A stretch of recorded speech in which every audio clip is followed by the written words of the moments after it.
Next question करते हैं। Second question देखेंगे। गणित की परीक्षा में 15 विद्यार्थियों ने 100 में से निम्नलिखित अंक प्राप्त किए। ये 15 विद्यार्थियों के अंक हैं जो उन्होंने गणित में प्राप्त किए हैं। इन आंकड़ों के माध्य, माध्यक और बहुलक ज्ञात कीजिए। फर्स्ट क्वेश्चन हमने कर लिया है जिसमें हमने आंकड़ों का माध्य, माध्यक और बहुलक निकाला था। अब उसी तरह से निकालना है। सबसे पहले माध्य निकालेंगे। माध्य का फॉर्मूला आंकड़ों का योग बाय आंकड़ों की संख्या।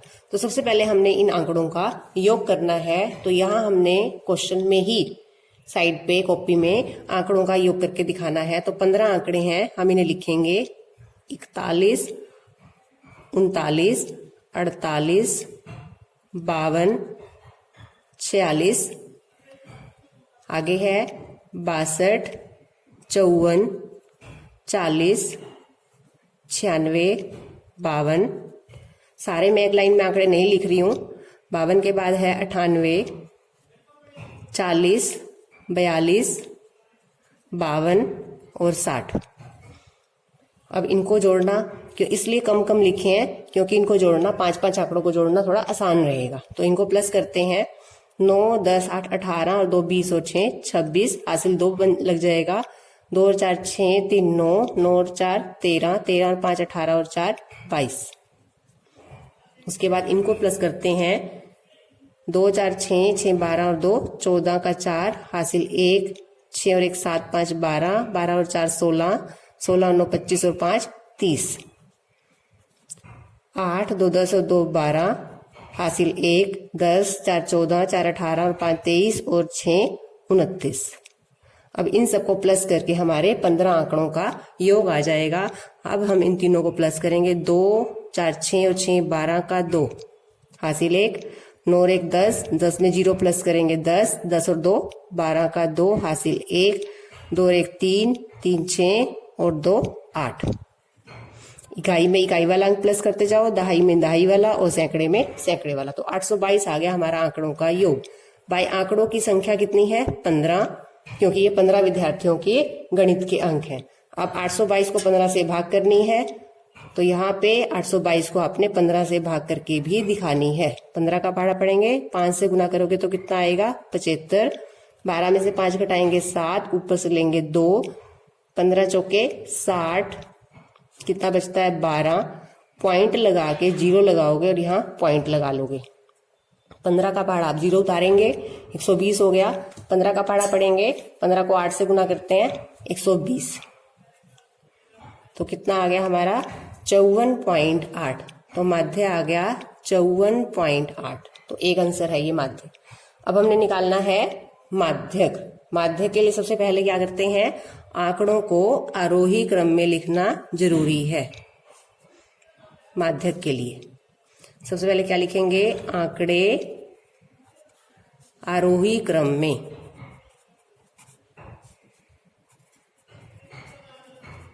अब आरोही क्रम यानी कि बढ़ता क्रम देखेंगे अब यहां से। अब देखेंगे सबसे छोटी संख्या कौन सी है। सबसे छोटी संख्या देखेंगे। सबसे पहले सबसे छोटी संख्या है यहाँ पर 39, और 39 इन आंकड़ों में एक ही बार है। उसके बाद देखेंगे, उसके बाद संख्या है हमारी 40, और 40 भी 2 बार है। तो यहाँ पर 40 को 2 बार लिखेंगे। हम यहाँ टिक लगा रहे हैं कि ताकि हमारी कोई आंकड़ा या संख्या लिखनी रह ना जाए। 40 के बाद हमारी संख्या है 41। 41 भी एक ही बार है। उसके बाद है हमारे पास ये है 42। 42 के बाद संख्या हमारी 46, एक ही बार है ये। 46 के बाद है 48। 48 भी इन आंकड़ों में एक ही बार है। उसके बाद क्या है? 48 के बाद 52। 52 है हमारे पास 3 बार। तो 52 को लिखेंगे यहाँ पर 3 बार। इसके बाद हमारी संख्या है 54, एक ही बार है ये। 54 के बाद है संख्या हमारी, इससे बड़ी संख्या है 60। 60 के बाद 62। 62 के बाद है हमारे पास 96 और 96 के बाद 98 और हम देखेंगे कि सभी आंकड़े हमने टिक कर लिए हैं, इसका मतलब हमारे आंकड़े लिखे गए हैं सभी। फिर भी एक बार काउंटिंग कर लेंगे, 15 पूरे हैं, 1 2 3 4 5 6 7 8 9 10 11 12 13 14 15, तो सभी आंकड़े पूरे हो गए हैं। अब हमें माध्यक निकालना है। माध्यक में हम क्या देखेंगे कि संख्या जो आंकड़ों की है वो विषम है या सम है। पहले लिखते हैं यहाँ पर आंकड़ों की संख्या। दो फॉर्मूले हमने याद किए हैं, आंकड़ों की संख्या सम हो या विषम हो। यहाँ 15 है और 15 क्या है, विषम संख्या। तो विषम संख्या का फॉर्मूला लगाएंगे माध्यक के लिए। तो माध्यक का फॉर्मूला क्या लगेगा, n+1/2वां प्रेक्षण, n+1/2 वां प्रेक्षण या मान। n यानी कि 15, 15 + 1/2, 15 + 1 कितने हुए 16, 16/2 क्या हुआ 8, 8वां मान। 8 आंसर नहीं है, 8वां मान। अब यहां से काउंटिंग करेंगे कि 8वें नंबर पर कौन सी संख्या आती है। 1 2 3 4 5 6 7 8, क्या है 8वें नंबर पर 52। तो माध्यक क्या लिखेंगे, नीचे लिखेंगे इसके बाद माध्यक बराबर 52। तो हमारा माध्य कितना आया 52। माध्य हम निकाल चुके हैं 54.8। अब थर्ड है हमारा, हमने निकालना है बहुलक। बहुलक क्या होता है, सबसे अधिक बार आने वाली संख्या। और अभी हमने जब आंकड़े लिखे हैं आरोही क्रम में, हमने देखा है जो 52 है वो सबसे अधिक बार आया है। कितनी बार, 3 बार। तो आंसर बहुलक का क्या आया 52। थर्ड क्वेश्चन करते हैं, यदि आंकड़ों का माध्यक 63 हो, ये हमें आंकड़े दिए हुए हैं और ये बताया हुआ है कि आंकड़े आरोही क्रम में हैं और इनका माध्यक भी दिया हुआ है 63 है, तो x का मान ज्ञात कीजिए। अब ये आंकड़े आरोही क्रम में दिए हुए हैं, माध्य कैसे निकालते हैं, पहले हम आंकड़ों की संख्या देखेंगे। आंकड़ों की संख्या देखिए हमने 10 है, 10 क्या है सम। तो सम संख्या का फॉर्मूला लगाएंगे माध्यक के लिए कि अगर सम है संख्या तो n/2वां और इससे अगले प्रेक्षण का माध्य। तो माध्यक निकालने का फॉर्मूला ये है। अब n/2वां, n/2वां का मतलब 10/2वां तथा इससे अगले प्रेक्षण का माध्यक। तो 10/2वां कौन सा हो जाएगा, 10/2 यानी कि 5। तो 5वां और 5वें से अगला क्या होएगा 6वां। तो क्या लिखेंगे यहाँ पे 5वां तथा 6वां प्रेक्षण का माध्य। अब 5वां प्रेक्षण कौन सा है वो हम यहाँ गिन के लिखेंगे, 1 2 3 4 5। 5वां प्रेक्षण कौन सा है x और 6वां प्रेक्षण कौन सा है x+2। तो इनका माध्य निकालना है तो दोनों को क्या करेंगे प्लस। 5वें और 6ठे प्रेक्षण को आपने प्लस करना है और बाई में क्या लगाते हैं हम माध्य निकालने के लिए 2 क्यों, क्योंकि ये 2 आंकड़े हैं, 5वां और 6वां 2 आंकड़े हैं। आंकड़ों का योग बाय आंकड़ों की संख्या, तो दोनों का जोड़ x + x+2/2। x + x क्या होता है 2x, 2x + 2/2। 2x में हम 2 नहीं जोड़ सकते, 2x + 2/2। और माध्यक कितना दिया हुआ है हमें 63। हमने ये माध्यक निकाला, क्या लिखेंगे, दिया है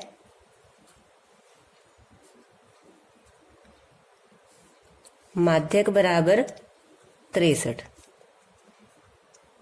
तो इसलिए ये और ये बराबर हो गए। माध्यक के नीचे लिख दो 2x + 2/2 बराबर 63। यहां से हमें x का मान निकालना है। ये दोनों बराबर क्यों है, क्योंकि हमने ये माध्यक निकाला और ये माध्यक दिया हुआ है। 2 यहाँ बाएं में है, उधर ले जाएंगे गुना का हो जाएगा। 2x + 2 बराबर 63 × 2। 2 को बाएं में है, गुना में ले आए, 63 को 2 से गुना करेंगे, क्या आ जाएगा यहाँ से 2x + 2 बराबर 126। x का मान कैसे निकालेंगे, सबसे पहले आप 2 को उधर लेके जाओगे, माइनस का हो जाएगा। क्या लिखे यहाँ पर 2x बराबर 126 - 2, 2x बराबर 124, x बराबर 124/2। ये 2 बाय में आ जाएगा, 2 के पहाड़े पे काट लेंगे, 2 को 6 से गुना करेंगे 12, 2 दूनी 4। x का मान क्या आ गया 62। हमने x का ही मान ज्ञात करना था। नेक्स्ट क्वेश्चन करते हैं, हमें इन आंकड़ों का बहुलक ज्ञात करना है। अब बहुलक क्या होता है? जो सबसे ज्यादा बार संख्या आती है। तो पहले एक बार हम आंकड़ों को आरोही क्रम में लिख लेते हैं, उससे क्या रहेगा कि हमें पता रहेगा कि कौन से आंकड़े सबसे अधिक बार आए हैं। तो सबसे छोटी संख्या देखते हैं कौन सी है हमारी, 14। तो पहले क्या लिखेंगे, 14। और 14 कितनी बार है? 1 2 3 4 बार। उसके बाद देखेंगे 14 के बाद हमारी कौन सी संख्या आ रही है, 17। 17 देख लेंगे कितनी बार है, 1 बार। फिर 18 कितनी बार है, 1 2 3 बार।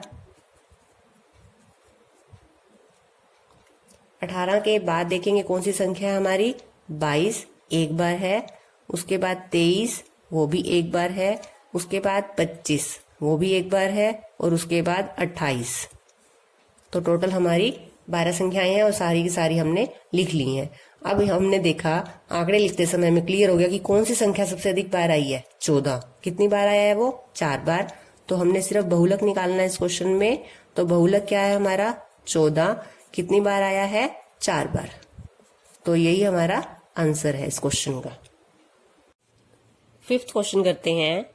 इस क्वेश्चन में हमें ये टेबल दी हुई है जिसमें हमें वेतन दिया हुआ है और कर्मचारियों की संख्या।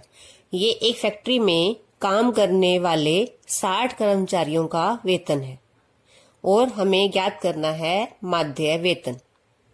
जब इस तरह की सारणी आपको दी हुई हो, इसका मतलब क्या है कि 3000 रुपए वेतन है। ऐसे ऐसे 16 कर्मचारी हैं फैक्ट्री में जिनका वेतन 3000 रुपए है। 3000 वेतन अगर हम आंकड़ों की तरह लिखें तो 16 बार आएगा। तो 16 बार ना लिखकर हमने उसे इस तरह से जो है सारणी में दिखा दिया है, यानी कि ये क्या हो गई, बारंबारता। 4000 वेतन, ऐसे ऐसे 12 कर्मचारी हैं जिनका वेतन 4000 रुपए है। तो इस क्वेश्चन को करने के लिए हमने क्या करना है, हमें माध्य निकालना है। माध्य होता है आंकड़ों का योग। माध्य वेतन निकालना है, यानी हमें कुल वेतन चाहिए बाय आंकड़ों की संख्या। तो ये जो कर्मचारियों की संख्या है यानी जो बारंबारता है, उसे हम यहाँ पर FI कहते हैं बारंबारता को, और जो वेतन है उसे कहेंगे XI। सबसे पहले आपको निकालना है कुल वेतन। ये जो 3000 रुपए वेतन है ये एक कर्मचारी का है, तो ऐसे से 16 कर्मचारी है, तो कुल वेतन कितना हो गया, 3000 गुना 16। एक कर्मचारी का वेतन 3000 रुपए, तो 16 कर्मचारी का वेतन 3000 गुना 16। तो गुना करेंगे तो क्या 3 जीरो तो पीछे लग जाएंगे ऐसे ही। 16 की गुना किससे करनी है, 3 से। 16 तिया 48,000। इसी तरह से 4000 रुपए वेतन है, ऐसे ऐसे 12 कर्मचारी हैं। एक कर्मचारी का वेतन 4000, तो 12 का 4000 गुना 12। 12 को 4 से गुना करेंगे 48 और 3 जीरो लगाएंगे तो 48,000। इसी तरह से 5000 की गुना 10 से करेंगे तो 10 कर्मचारियों का कुल वेतन आ जाएगा 50,000 रुपए। 6000 की गुना 8 से करेंगे, 8 कर्मचारी हैं जिनका वेतन 6,000 रुपए है। 6 की गुना किससे करेंगे, 8 से, 48 और 3 जीरो लगाएंगे तो 48,000। 7000 गुना 6, 7 को 6 से गुना करेंगे 42,000। 8000 गुना 4, 8 को 4 से गुना किया 32, 3 जीरो लगाएंगे तो 32,000। 9000 एक कर्मचारी का है, ऐसे ऐसे 3 कर्मचारी हैं, तो कुल हो गया 9 गुना 3 27,000। 10,000 वेतन एक कर्मचारी का है, 10,000 को 1 से गुना करेंगे तो क्या आ जाएगा, 10,000, और ये हो जाएगा हमारा कुल वेतन। कुल वेतन निकालेंगे, प्लस करेंगे, 3 जीरो आ जाएंगी, प्लस करेंगे 8 और 8 16, 16 और 8 24, 24 और 2 26 और 2 28 और 7 35 का 5, 3 और 4 7 और 4 11 और 5 16, 4 20 और 4 24 और 3 27, 2 29 और 1 30। तो ये है हमारा कुल वेतन। ये XI था, ये FI था। हमने इन दोनों की गुना करके कुल वेतन निकाला, तो इसका नाम है XI FI। अब हमें निकालना है माध्य वेतन। माध्य का फॉर्मूला है आंकड़ों का योग बाय आंकड़ों की संख्या। इसे एक और तरह से भी लिख सकते हैं, आंकड़ों का योग। आंकड़े कौन से? जो हमारे इस लाइन से आए थे। किसका योग था ये? XI FI वाली लाइन का योग। योग को इस तरह से भी लिखा जाता है सम, इसे बोलते हैं सम। किसका? XI FI बाय संख्या कौन सी है कर्मचारियों की? 60। ये योग कौन सी लाइन का है? बारंबारता FI का, तो इसे क्या कहेंगे? सम FI। तो माध्य का फॉर्मूला इस तरह से भी लिखा जाता है, सम XI FI बाय सम FI।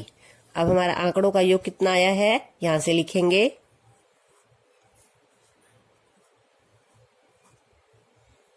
3,05,000 बाय कर्मचारियों की संख्या। आंकड़ों की संख्या कितनी है? 60। एक जीरो से आप एक जीरो को काट दो।